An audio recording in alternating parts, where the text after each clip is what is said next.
Coming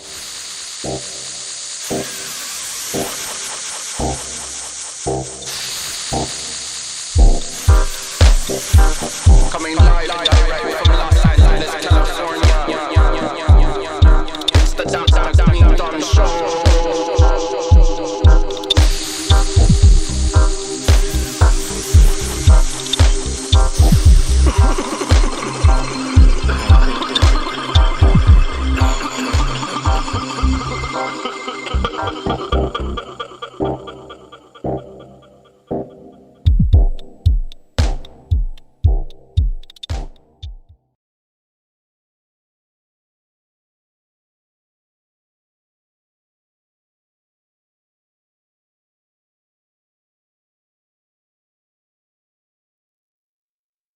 Two. Hey, there we go. Hey, daylight savings time. We're gonna blame it on that. Yep. Welcome to the Dr. Greenthumb Podcast. I'm Dr. Greenthumb. Hello. We got the icon Eric Bobo with us here. What the fuck? Team Icon. Eat. That's right. We got C- Mr. Goodlight. Hola. Word up. We also have Colton, or actually Bolton. What up, what up? Bolton Blombo and Bra back there. Bra. What's poppin'? We got Cali Weather, a.k.a. Cali Blaze. Blaze it. Whatever, y'all. Happy And Monday. our special guest today, my man Cynic, up in here. Up in here. Yes. Shit. Yeah, sorry for the technical difficulties. We got locked out of our goddamn main computer. We are rolling on a backup, so if it's kind of different today, we are sorry.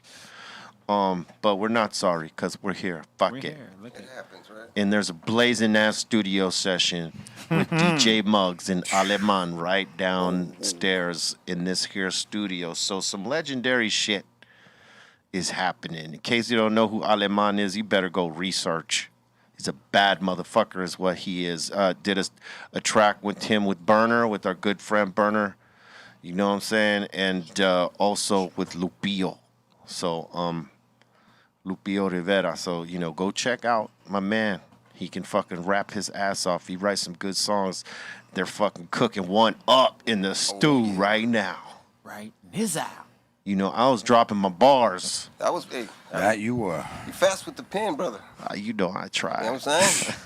It's a muscle mind. Some people have to come the next day and say, you know what, I'll be back tomorrow. Yeah. Send me the files. that is a thing though. Like some motherfuckers back in the old days, like I need a week, right? And sometimes, like especially with Muggs, if you're in the studio, we know that time is money.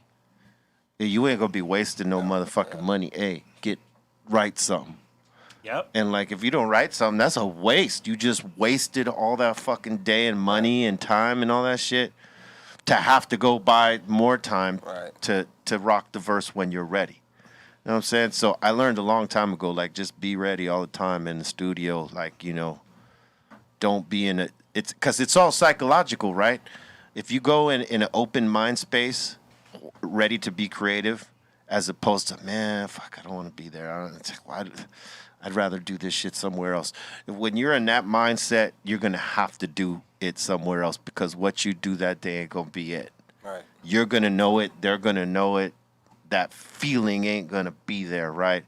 Because you have to be in a comfortable mind space when you got obstacles up, right? As a writer, it's like, okay, I want to write where I'm most comfortable. And if you give yourself that comfortable place, anywhere else out of that place is out of your comfort zone. And therefore, sometimes for some, it's harder to be creative. Yes. But if you strip that shit and say, I can be creative anywhere. It could be in this seat. It could be in that booth. It could be wherever, in the car, it could be wherever. Then you open yourself up to be able to be creative wherever the fuck you are, what setting, you know what I mean? Because we know rappers that need like 5 days a week, a month. It's like, no, really? Give me an hour. I think it's that was an hour. It's a gift. Like if you can write something in the studio and then get it sounding like you've known this rap, these rhymes for a while, like you know Right. them. That's a gift that you can do that like within a 2-hour period. Yeah, Not everybody could do that. From the time you created it and that you're doing it. Exactly. And then the quality, too, to top it off, right? Because you could write or freestyle like most kids try to claim nowadays. Well, I just go in the booth and I don't write nothing. Well, you could tell half the time, right? Yeah. Right. So Yeah. for writing a verse in 1 hour and the delivery and everything else be on there along with the quality of the writing, Exactly. it's a rare thing, right? Yeah. So you have to respect that. It was from an level hour of of MC hearing when the you see it. beat too. You just listen to the beat, grab his shit, and within an hour is laid down and fire as fuck. You know, because I think what it is it's like when athletes play their sport, right? They play it all the time, so it's second nature.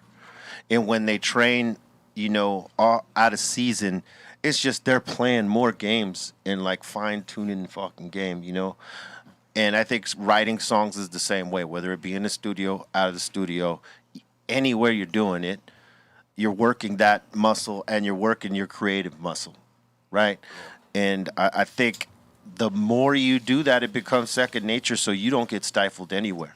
Yeah. You know, as opposed to, oh man, fuck, I got to go to so and so studio, and then you know, because people apply pressure to themselves. It ain't nothing but a thing if you think it's nothing but a thing. Like, yeah, I'm gonna go there and I'm gonna slay it. Right.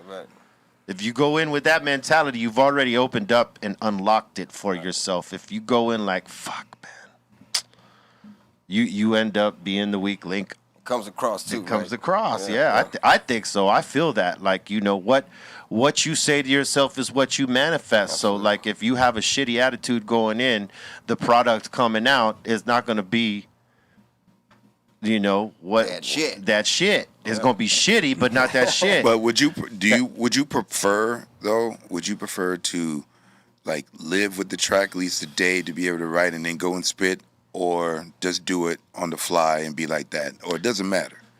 You know, for me, it's in the moment. Before I used to be like that, like, yo, Muggs, let me get this track.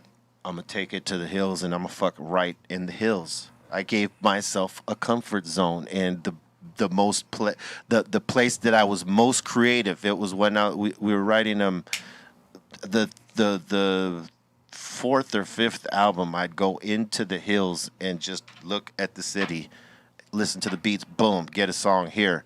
Then on the way to the studio, I might be listening to something else, and then boom, I see something, and then, here we go. And I'll be writing while I'm driving. Wow. A lot of that Yeah. fourth album was written while I was fucking driving around L.A. everywhere. So I gave myself different places in that shit. But for a minute, it was going up into the hills and like being around nothing and just overlooking the city and writing songs that way. And then someone called me to the studio and was like, yo, hey, I need you to drop a verse. Can you come down?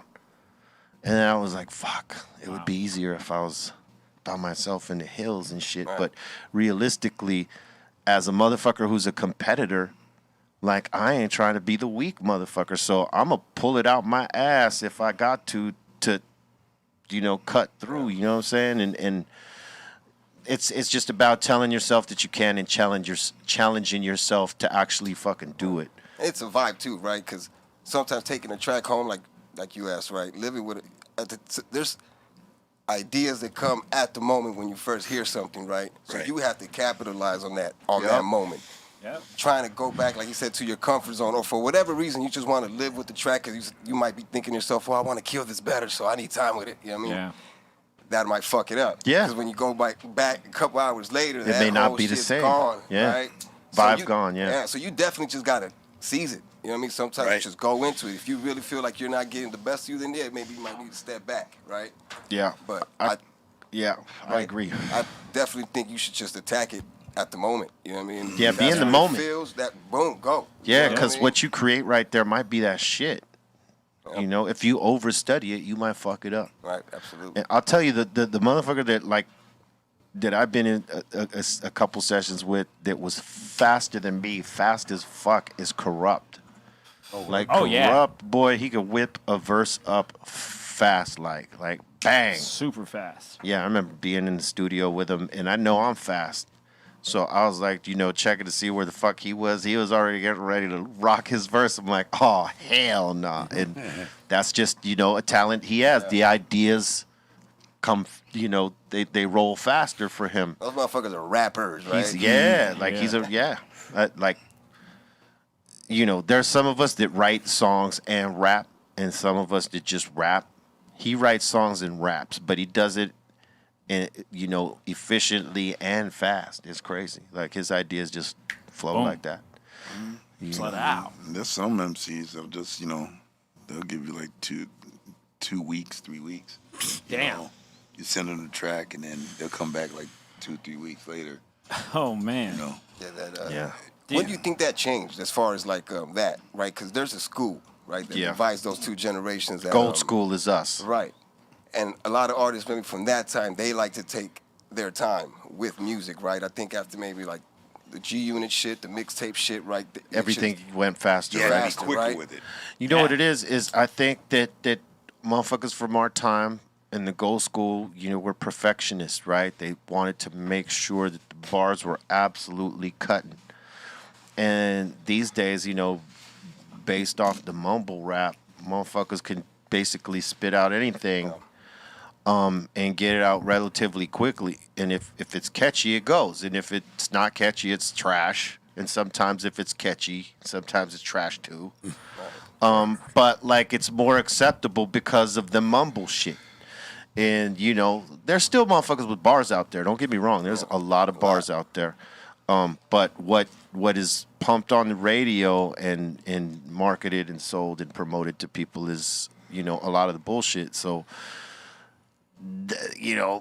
if that's the standard and that's where it is right now, I think that's the change right there. You know what I'm saying? Where motherfuckers back in our time, it had to be ice cold and precise and sharp for motherfuckers to be like, you know what? All right, let's put these guys on. And that was like a 3 month, sometimes even a 6 month process, right, to record an album. At least. Right. Because you guys were making the beats, writing the raps at the moment. It wasn't like the producer coming into the motherfucking lab with 100 beats to pick from to start with, right? So the process was longer. Also on creating albums, right, back then to opposed now. They'll record albums in 2 days, right? Exactly. Like, you go to beats, they just write, record it, boom, it's out in a month, right? Yep. And some projects are good. But other ones you can tell it got done in fucking 3 days. Like, Right, they're rushed. There's no song format. There's just bars, right? Yeah. There's no hooks. Yeah. There's nothing catchy about it at all. I mean, the bars are killer. And I'm mostly speaking about like the hip hop side of it, the more underground shit that's relevant now, right? I'm not talking about the trap because those guys still try to write hooks because that's all you can understand on those songs, right? Right. On that level. Yeah, because right? that's what they go for. The verses, back in the day, the verses used to mean something, and the chorus was the shit that tied it in. Yep. Right now, these days, is the verse is the filler, Right. and the chorus is the everything. Yeah. So motherfuckers focus on that more than anything, and that's why you hear lack of bars in a lot of songs that are on the radio that don't mean shit. Yeah. But there's a lot of songs with dope choruses and bars too, though. It's true. There's no lie about that. I mean, hey, listen, in every era of hip hop, there's a cycle that happens. Street shit reigns supreme for a while, then the shit in the middle, then the pop shit, and it all goes in a cycle. And this is the constant cycle of hip hop. Well, it's going through an evolution every time around. Yeah. It's changing every 10 years on what the sound is like. Oh, hell yeah. You know what I'm saying? Absolutely. And even the BPM, right? Because like, what do you feel like what the range or the tempo that they're rapping to now? Well, Dude. well, like let's just say about 2 years ago, and even maybe now, it's in between 60 and 75, maybe 77. Some songs might be in the 80s, but mostly it's in the 60s and 55 on the double time. Right. So meaning that like if you double those numbers up, it would be 144, which is dance type of shit, but on a bounce type of thing. And then the 30 would come up. I mean, the 60 would come up to the 120, right? Which is fast tempo music, but made slow. Like, you know what I mean? It's like that bounce shit. Yeah. With the shit that trap is It's halftime, yeah. It's halftime shit like that. But you hear a lot of that. But I see motherfuckers coming into the 90 and one oh something tempos now. You know, going back to like picking the tempo back up. Right. So you know that I still hear that shit, and I'm thankful for that because like you can't have just all this shit, just one thing, because it's cookie cutter and then it's just flat lines. Yeah. What were you gonna say, C? I think I had a theory about it. It was a trip because as a DJ, seeing the transformation of when the gold school was the new, right? And then when it started transitioning, I saw like we had like 120, 125 to like 90. 88 was usually like the slowest hip hop shit that we were like. Yeah. And so I saw the generation after us go to the slower. It was the like halftime. They went to like the opposite of what we were into. Well, in hip hop, I think the tempo slowed down with Big. I think Big, when he caught like the thunder, it started slowing down the tempos in hip hop, going down from the 101 and all that shit down to the 90s. You know what I'm saying? Because even we did that on Temple of Boom. If you check out the Temple of Boom album and you count the BPMs on most of those beats, it's less up-tempo beats and more like high 80s. Yeah, high 80s and shit. Or low. You guys had a couple 82 BPMs. Yeah, you a know couple what of I mean? 82s. Yeah, like Big in that cycle of Goldness, or that part of Goldness. That's when the tempo slowed down a little bit. I think Bone as well. Yeah, for Bone, sure. like Bone. Well, they brought the halftime slowdown. Yeah, the slowdown. Because there's a difference.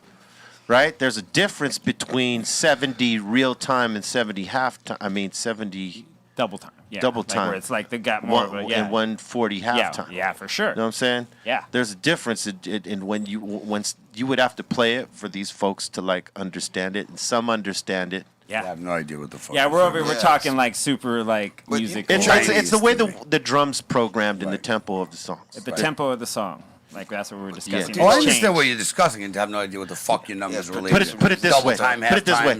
If somebody were to program a beat at, let's just say 70 BPMs at its regular time, it would sound slow as fuck. Okay. Right? Yeah. Let's just say the hi-hat would be like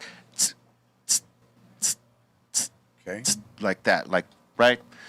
When you halftime it, it's sort of like it does a double time on the fucking hi-hat. You just So that's a halftime. But it keeps the same pace of the beat. Right. So it makes the beat seem like it's going fast, yeah. but it's not. Right. So it's not a true 140. The hi-hat's the shit that's going fast. Yeah. Know what I'm saying? The rest of the shit is like shuffling. Like beats can shuffle. They usually breathe a lot in that time. Yeah. And that's where, I mean, and both the underground shit and the trap shit, they're both rapping in the same BPM is what, you know, Yeah. thing, right? Different styles. Different style. Like he said, just one with the hi-hat playing at 70 and the other one double time. But point being is they're both in the same range, right? Yeah. So, which is a trip because I'm like, yo, it's just, the trap shit is just more hype, right? You tend to rap faster when it's programmed at 70. It's the double time flow. You double time the rhyme over the halftime beat. Yeah. That's the math. Over a halftime beat, right? Yeah. But if it was programmed at the regular speed, you'd be rapping at the speed. Like Griselda and them dudes rap at. All their beats are all fucking 69, Yeah. 65. Slow as fuck. 80 on a fast tip. And You know what I mean? they're hitting some dope pockets. Yeah. Hell yeah. But it doesn't I don't see that translating to fucking the live aspect of the show, right? Because it's dope, it's dark, it's hard, and you're breaking your neck when you're listening to it in the whip. Oh, yeah. But if you're actually watching the show, It's with just a beats head like that, nod shit. You'll be like, yo, It's just a head nod. It's the Jeep shit. Yeah. Jeep beats. But then the Jeep trap beats. motherfuckers perform that shit, and they got the whole crowd fucking boom, boom, boom, boom, Dude, boom, I boom, saw boom. him. I saw him play a couple years It's ago. Jeep trap. Yeah. It's I saw him a couple years ago. They did this party over in Hollywood, and it was all of them, and they were just doing the most it's the most head nod boom bap shit, and it's super slow, and everyone is like rapping as loud as they are, and there's and they're going crazy at all the different and I'm like, yo, this is a whole other thing. It reminded me fucking the feeling of Mobb Deep. Yeah. You know what I mean? Or like group That's where home. lyrics matter, because that's all there's going on. Yeah, right? yeah, So- yeah, absolutely. And you would hear the things, you know, I stab your face with your nose bone. You know what I mean? You would just hear shit Yeah. like that. And these, you know, these cats are super. Yep. Man, they got it right There it now. is, yo. Hey, did anybody see the Canelo fight? Oh, yeah. Yes. Fuck It's a hell of a fight, man. Sure was. I saw the knockout. I saw that knockout too, man. That shit was ice cold. So, hey, but salute to both those guys. That was a great fight. Cause homeboy put up a couple. He took some Yeah, shots. he was timing Canelo good with that counter straight right. Yeah. Right, because Canelo was extending himself a lot, trying to get in there, and he was doing good. Probably Yeah. he was doing really good, but Yeah, homeboy was Canelo's a using horse. he was utilizing his speed and using his jab, and he was able to catch a couple of good little Good 2-piece licks. combos, Yeah. 3-piece here and there. Obviously, it wasn't enough because Canelo put it to him in that 11th round. Man. It's crazy the shift you see in his output Halftime. from 1 round to 6. Right? Usually he starts off.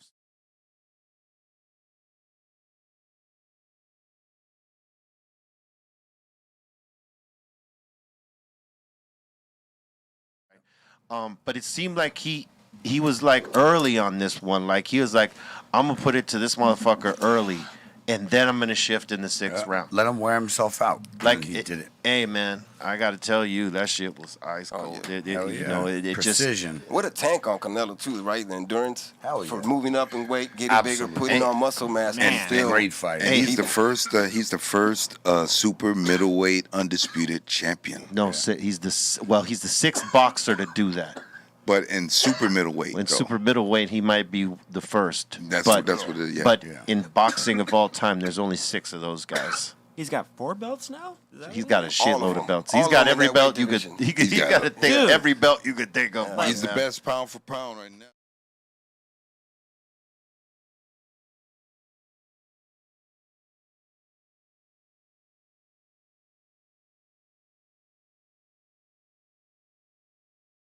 And if you're gonna lose to somebody, I mean, That's the one. okay, Damn. but everyone else, he's giving them the business.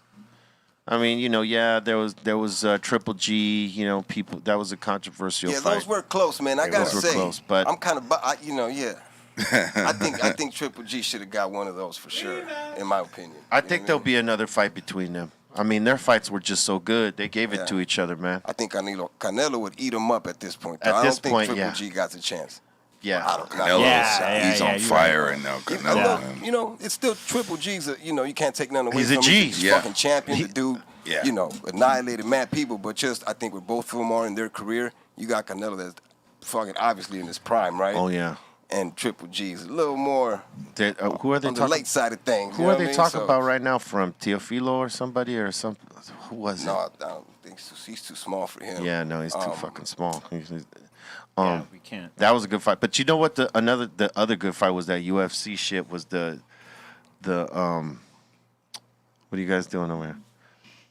Covington Yep, and yep, and Usman. That shit was everything. That was a good fight. They gave it to each other. Like he put it to Covington. Yeah. Covington the first couple rounds, it knocked him down and all that shit. And the homeboy got up. He did a better job this fight though. And he for sure. fought. You know what I mean? Like he didn't punk out. He didn't. You know, I thought they both did a great job. It was, you know, mad respect to both them motherfuckers because they put it both. They put it on the line. They weren't running from each other. That is for sure. The first fight, it didn't go all the way, right? If I No, recall. no. Usman dominated him. Usman caught him with some good shit, Yeah. and finished him out. And he did it again. The But I female mean, fight was good too. I the don't know if you female, caught it. yes, Rose Namajunas, Yeah. Namajunas, that shit was good. Her and Shang, right? Shang is it? Hang. Because Yeah, their that first was a good fight, fight. too was one-sided, right? I think Rose dominated her the first Yeah, fight. and she this was the fight, she did underdog. Better. Yes. And she was the underdog. You know what I mean? They thought homegirl was gonna come and run through her ass, and nope. Rose fights like a man, baby. These girls whoop some ass. I mean, there's man. man, They those both girls do. are killer. They both do, Yeah. but Rose really fights like a thug. Yes, she does. Thugged out. She thugged Shit, out. one of my favorite fighters is that other female, Valentina Shevchenko, Oh, I believe. she's badass. Yeah, she's badass. Yeah, Oh, she man, is. I guarantee you she's former KGB. No, I'm playing. Oh shit. Hey, man, cause she's vicious with the shooting. I don't know if you've seen her. I see her on her Instagram. She shoots like a pro. You know what I mean? Yeah. For sure. Then she fights like she's one of the best for sure. You know what I mean? So you gotta Getting in give that her- ass. Yeah, man. But that's dope because see, you know, you got today one of the best fighters in the world is a female, right? Absolutely. And you could acknowledge that without a problem. That wasn't the case not even 10 years ago, right? Yeah. Ronda Rousey changed that, but with no hype, this is no hype. Like Valentina is a really good fighter. You know what I'm saying? Hell yeah. So you got to give it to them for making huge steps. I think for females in that. You know world, what? That's you know the what I funny mean? thing. I don't even. They're good fighters for fighters. Yeah. Not even for females, man. These girls will whoop 90% of the men's asses. sure. And back in the days, most men's minds, oh, girl ain't beating up a guy. Shit. You watch these girls fight. Not only can they throw a punch, they can take it. You know, like they get hit good. They hit. These girls, I give them mad credit as fighters, not even as female fighters. No, just as fighters. Fighters in general, they're amazing. They fucking really are. Yeah. Mad amazing. Hey, we're having We connection issues, Colton over there. It's just jumping once in a while, and I didn't know this earlier, but every time I showed a picture, the audio cut out. Yeah, the audio So we mutes. can't show pictures anymore right now. All right, so it's bare bones for this show till we get our main. Here we are. We are sorry. But I think we're lagging too. The Yeah, it stream's is. lagging. Yeah. We might have to restart. Yeah, is this Yeah, it's kind of like glitching. Shit this- just glitched. is this unplugged? We are in the matrix, y'all. Yeah, we're in the matrix. Yeah, it's very Yeah, super. that's it. Yeah, they're saying just I drop. don't know, yo. All right, we're gonna try to restart right here. Everybody, come back. Ah, yeah.